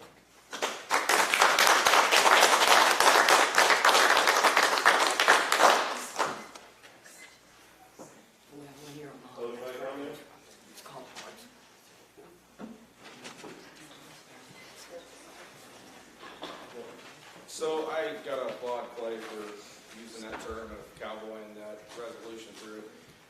It, as an old emergency service personnel, if you will, we've always kept hearing the term of area fire departments, and this is what they do in the districts and that. You guys are the county, not a fire district. It's great, we're moving forward, but I also find it very disturbing that there is a lot of a quick pushing. Mr. Mayhall brought up a very good point. It was brought up last night about tabling it. There's a lot of questions in that. I think you guys are micromanaging it a little bit too much. I don't agree with having a plan in place. As far as the chairman has the authority to, if I understood that correctly, has the authority to walk on a scene and shut a scene down. I don't think so. Okay, I misunderstood. Like I said, I'm sitting back here in the back. But you guys put the commander in place. Let the commander pick his assistant commander. That's the administration bill. He's the one that's going to take care of it. Putting trainings in place. It shouldn't be up to the county board to make sure, as he can pick, as Mr. Martz said, you know, you pick an item or whatever and you got 2 or 3 to choose from. It's just a requirement. Once a month, have a training. They have to keep X amount of hours a month, and then every 2 years, 3 years, 5 years, whatever it is, they have to recert for their dive. I mean, it's too much micromanaging. You guys are a county board. You have other business to do to micromanage the dive team. Put the plan in place. Let your dive team administration take care of what needs to be taken care of. For tabling it, there was a lot of questions asked. I asked last night in the public safety meeting, what's the plan in place if a member of the dive team wishes to opt out of getting that payment for whatever reason it may be? We can make all kinds of scenarios, but if I want to join the dive team and I opt out of that, am I covered under the workman's comp? The question could not be asked last night, so I think that should have been tabled. Because for multiple reasons, if I wish to opt out, and I'm an elected position, that does play into state statute somewhere, but I want to help out the dive team. Am I going to get hung for drawing wages? Or if for anybody in this room wishes not to draw that for tax purposes, are they still covered with workman's comp? A lot of these fire districts, we keep saying it, they don't get paid. There's multiple fire departments in this county that get zero, and they have workman's comp. How is that? I mean, Sean and I serve together too. Why do we have to put a meeting fee and a call fee? That's more money going out. The dive team is already a low budget. Just make it one fee if that's what your insurance, Gallagher, hold on, son. If that's what your insurance states, make it one fee. How can they tell you that you gotta pay X amount of call and X amount of meeting? That's just more tax dollars going out that don't need to go out. And going back to the administration thing, pick your commander, just like sheriff's elected official, he picks his undersheriff. It's not the county board to pick it. Thank you.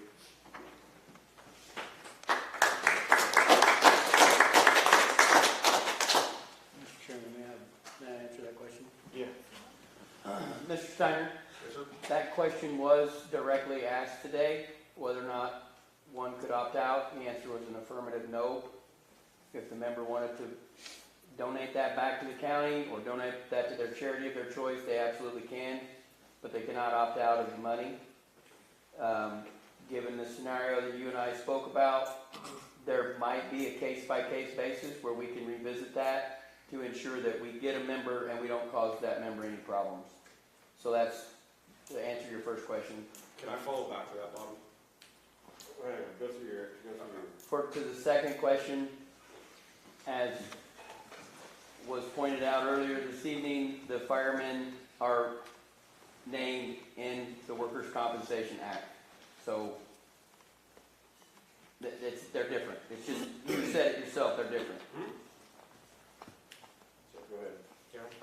So if that's impossible, and I can turn around and donate it back to the county as a tax deductible or tax free, there's a reason. If somebody has a great job and doesn't want that extra whatever it is, how's that all playing out? The only reason I'm saying that is because it may be hard to get volunteers. It's a volunteer service. They're doing it for a reason, not for the money. No, and even in my experience of the volunteer fees that other departments have paid, no one's doing it for the money by any stretch of imagination, but whether it's $5, $10, $15 amount, that's per meeting or per call or however it works out, there's a tie to it. I didn't know what the tie to it is, now I do, but that's a question for a tax counselor as far as donating back, donating to somewhere else. If you incur the tax,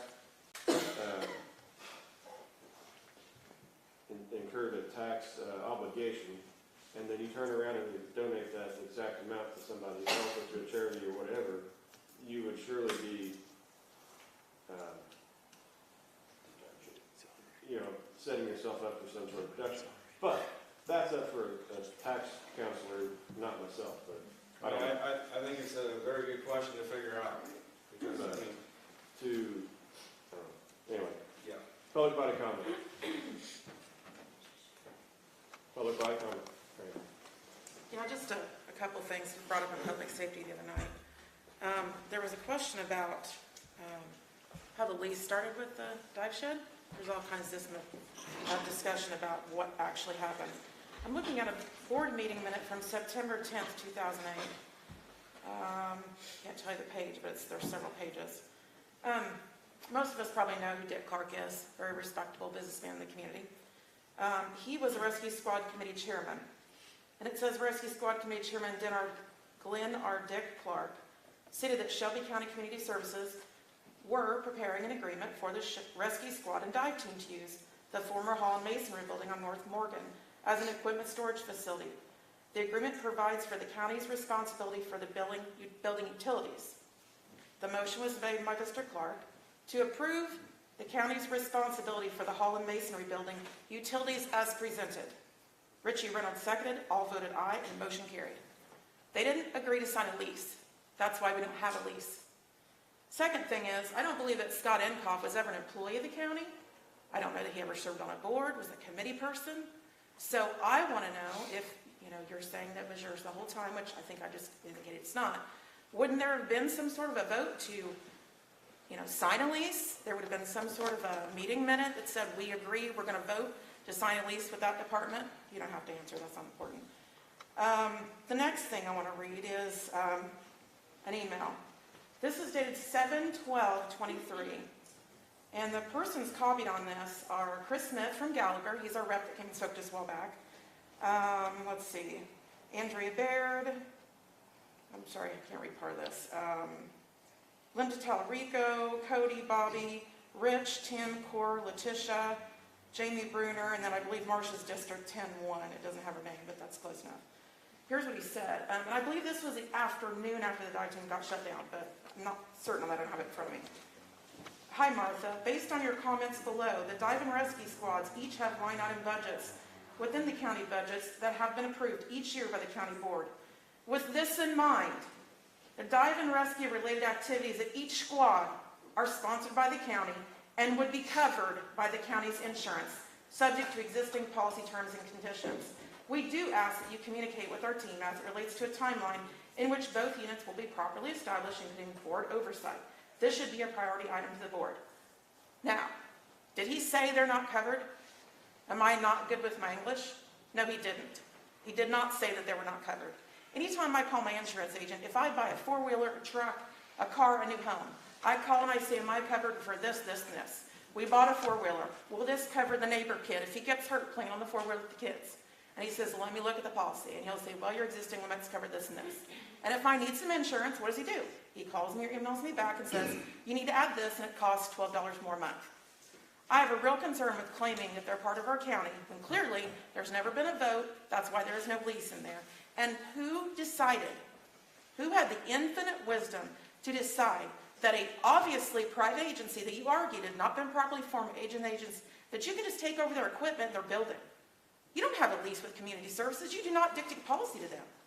This is about legalities. If there was never a board vote to sign a lease and there's no lease on file with your name on it, it's not your lease. That's just how it works in the real world.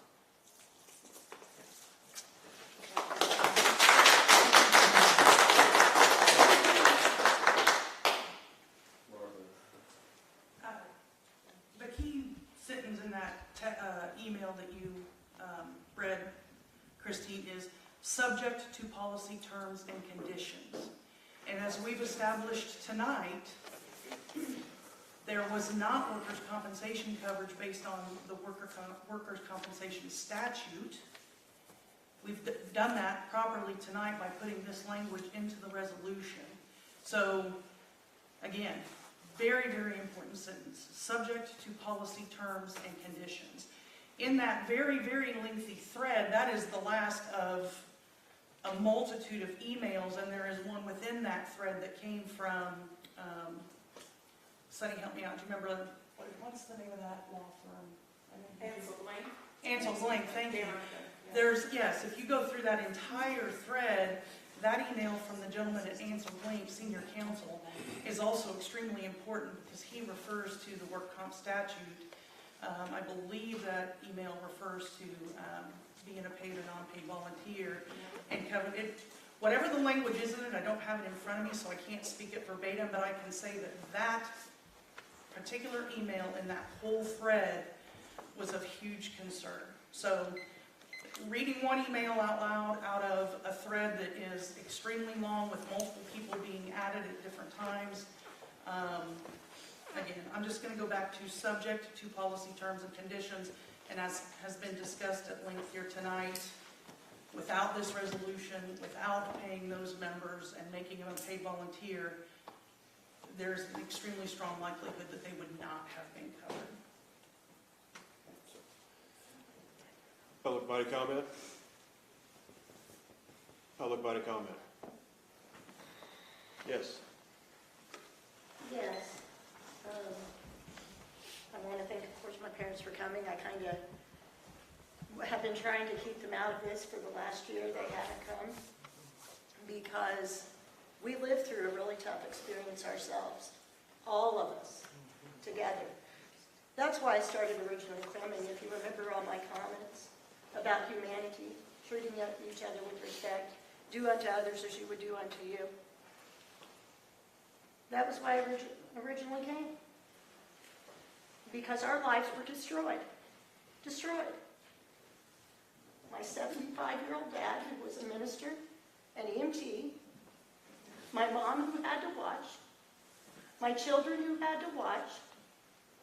I've filed several police reports because my home was under attack. And then I had to hear that. There's no need for that. People could agree to disagree, and we need to relearn that. Because just because we might not agree on one thing, maybe we agree on 5 others. But you never give people the chance to find out. You just automatically say, I'm done with them because we can't agree here. I was listening to the comments tonight, I believe it was from Mr. Brown, talking, and he said that he believed Austin's intention was to smear the county board. And I appreciate Mr. Mayhall for trying to clarify that he did not believe that at all. Why do we have to accuse and throw all kinds of accusations out left and right? You know, it's one thing to debate on a topic all day long. I don't agree with a lot of stuff that's happened here. I don't agree with not having a state's attorney that no one saw for 7 months, an assistant state's attorney, being paid $9,000 a month. Not 7 months, I'm sorry, 7 weeks. Let me clarify that. 7 weeks. I don't agree with that. And I don't see anybody asking questions, and I don't see you going into executive session to discuss this. I sent a FOIA asking for the policy for the state's attorney's office on sick leave, that's what you're supposed to do. I'm not seeing any clarification coming from anybody on that. On sick leave, on all of that. That's a lot of money. And if we're paying out $9,000 as taxpayers, you want to know that the person's doing the job. And if no one sees them doing the job, how do you know they're doing the job in 7 weeks? Now, somebody mentioned FMLA. No one's eligible for FMLA there because you have to be employed for a year to be able to qualify for FMLA. There's things you have to, and then on payroll, there is no sick time wrote out. None. So why is there no concern about that? I don't understand. You talk about oversight. We sat and listened in animal control about a $50 training, but we're talking $9,000 here. And no one's upset about that? It's just hypocritical. Hypocritical. And then the Constitution. You don't want to farm the farm because it's not constitutional. Is our rescue squad running legally through the county? If you're going to uphold the laws, you uphold all the laws. You don't pick and choose which you decide is constitutional and not constitutional. If the rescue squad is not running constitutionally, but that's why we're not farming the farm, because you're following the Constitution, let's tell each other the truth. Can you answer me, Mr. Ross? Is the rescue squad running legally, or is it only Sangamon County that fix was made for? Can you say yes or no, legal or not?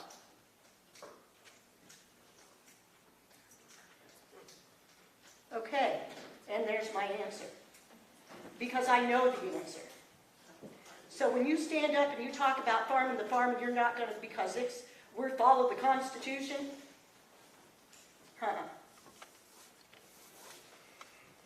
You need to get honest with yourself.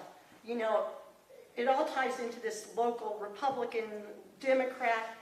Let's just be human beings, okay? Be human beings to each other. Treat people with some common decency. Common decency. It's gone out the window. I do have a right to question why we're spending out $9,000. I do have a right to question things and ask questions.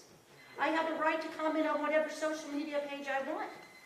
And then to turn around and go after the public commenters. You know who did that? The Biden administration put people on a watch list, school board, people that were going to school boards. So my mom's right. You are acting like the radical left when you're going after public commenters like that. Are we on a watch list too for our comments? Have you put us on one? Thank you.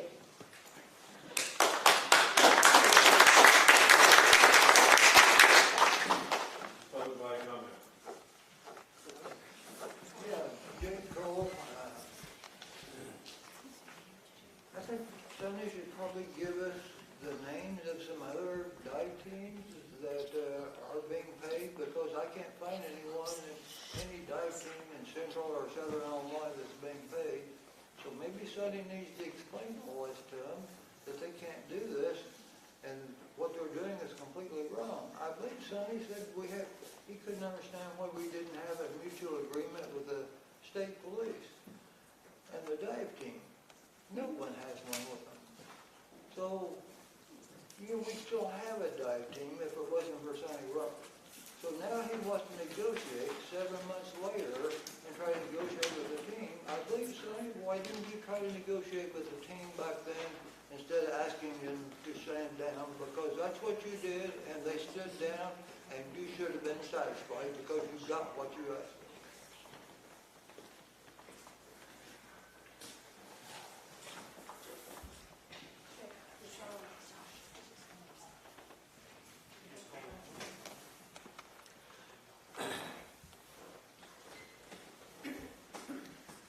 Public comment? Go ahead. I don't want to beat a dead horse. I'm Josh Bain. I spent 10 years on the diving team, and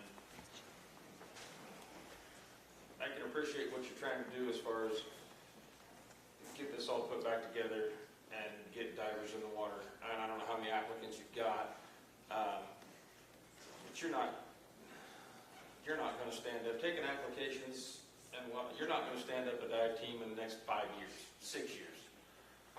A dive team it's more than a team, it's a family. You're not going to take 6, 8, 9, 10 random guys off the street, go send them to training, and put one of those guys at the bottom of the lake with a safety diver and a rope tender that he doesn't know. I mean, we train for hours with the same people, the same group of people. I've been to the bottom of the lake with Scott Inkoff and Scott Jepson and Austin Pritchard and pulled multiple people off the bottom of the lake. And nobody in their right mind would gear up and go to the bottom of the lake if they didn't know and trust that guy on the other end of the rope, or the guy sitting at the top of the water that's waiting to come get you if bad things happen. I hope you stand up a dive team. I hope they all come back and go to work, but I'm just telling you point blank, you can't stand one up in the next 5 years.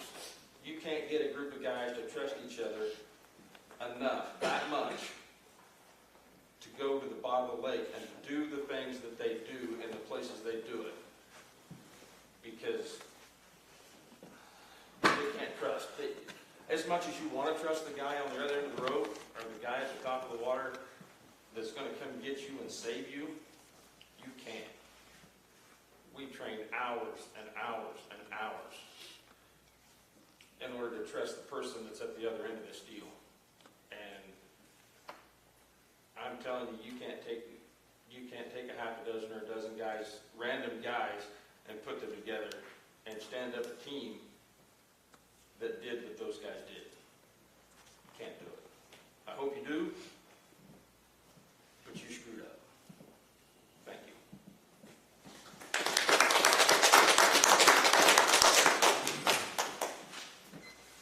Public body comment.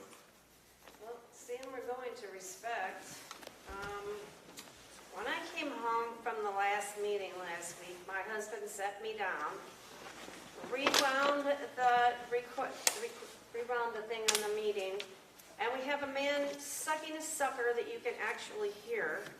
We have all the men on the board with hats on. Somebody got oathed in with a hat on, and it's nothing against you. I just think there should be a little bit more respect because you are our county representatives. And I feel there should be more respect. And as tonight, I'm sorry, Mr. Bennett, but when you called him an individual, he is on the board with you. He has a name. His name is Tad. And you said, I'm going to hand this to an individual. Now see, why can't you all call each other by first names and just get along? Please, just get along. You're on your time. I'd like to make a point for that, Okay. and that is, there's times I don't remember half of these members' names. So sometimes the fastest thing that comes off the top of your head is the member, ranking member, individual, whoever. So always in your time. Go ahead.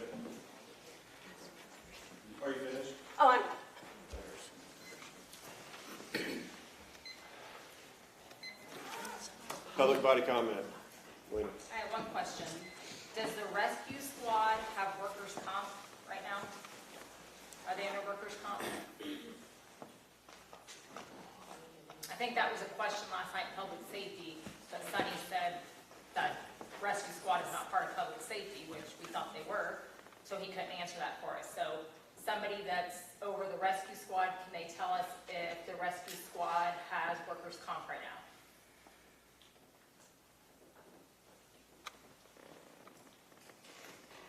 I can attempt an answer as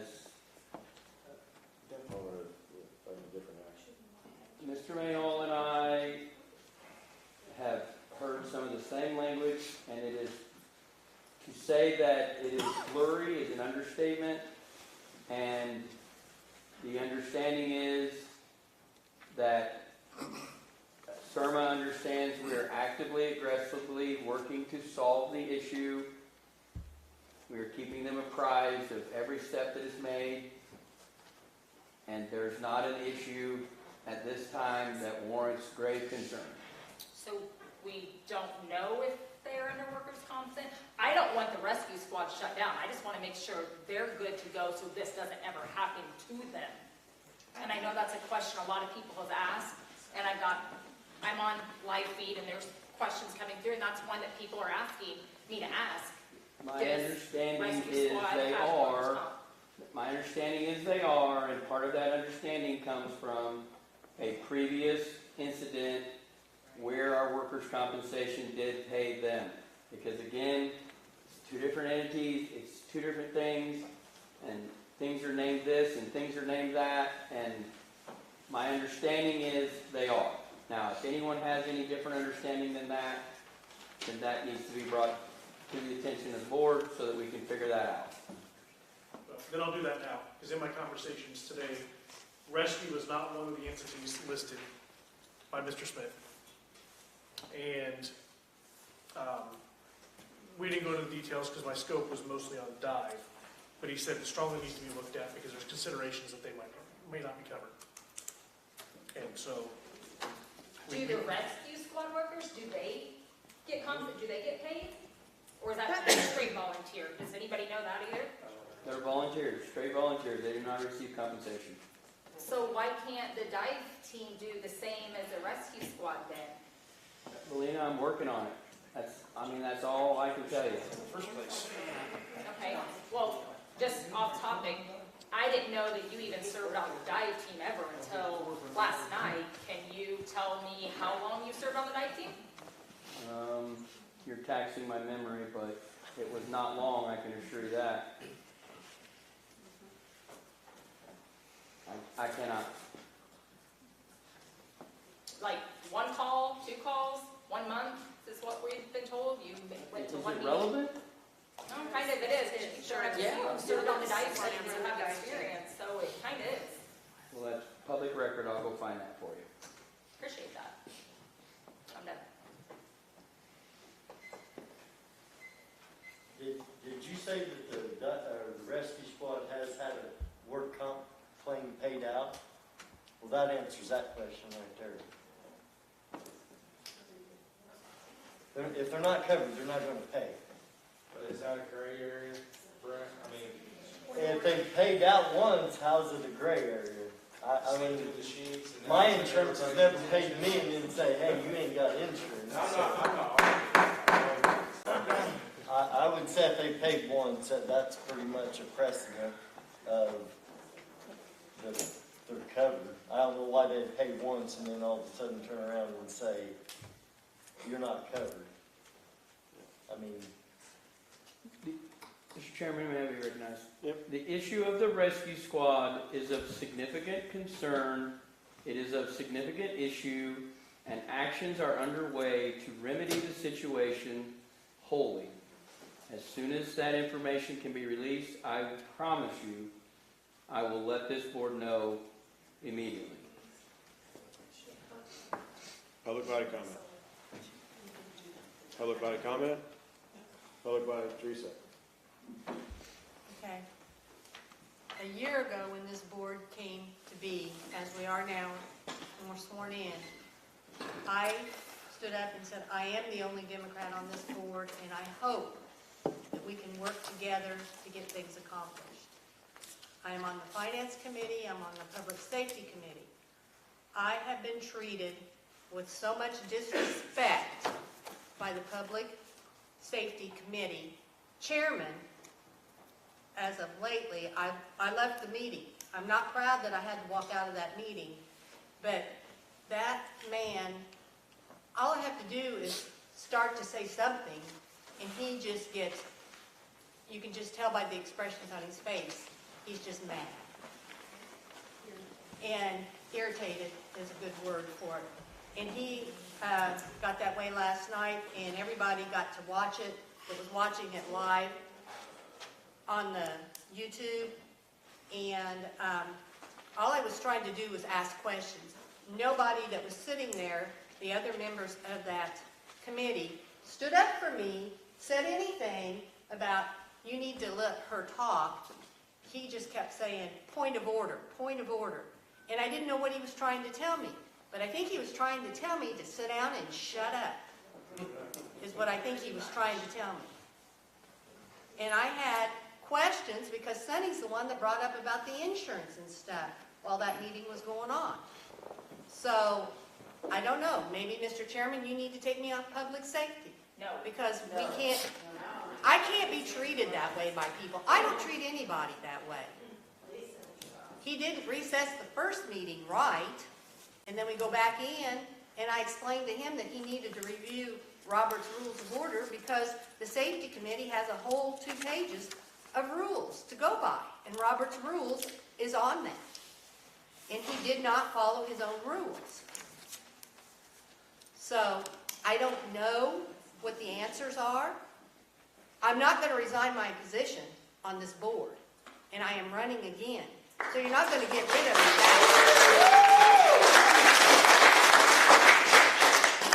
But I deserve respect when I sit there. I don't cause problems. I ask questions just like I do in this meeting. And I don't deserve to be treated the way that I am being treated. I walked into a meeting last Monday over here across the street, whichever way it is, and was told it was a private meeting. Well, I said, as a board member, I can't come in here. And I was told, no, it's a closed meeting. I said, as a board member, I can't come in here to this meeting and sit in that chair and listen to what's going on. But that person who's an employee that works in that office sat there and listened to the whole meeting that wasn't a board member or anything else. He was an employee of the county. I sat down for the rest of the meeting and did not leave. I don't need to be treated that way. I was told when I came on this board by the former board members and stuff, I could go to any meeting and watch what goes on. I could go to finance and look at the bills. I couldn't sign them and stuff, but I went to a lot of meetings to see how things operated. I got put on FOP when Gary Patterson got hurt and stuff. I've been to a lot of meetings. I don't deserve to be treated the way I've been treated. I've got other things going on, and everybody in this room knows what's going on, and I've got to go back to court on the 26th. I don't appreciate that because I think it came within this committee to start that crap.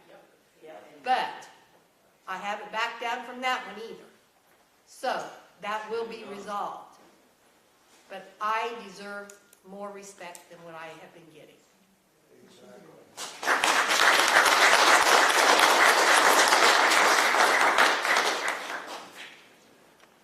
Public body comment. Public body comment? Public body comment. Is there a motion to adjourn? Sonny makes a motion to adjourn. Is there a second? Second by Lori. All in favor say aye. Aye. All opposed, same sign. Thank you. Motion carries to adjourn.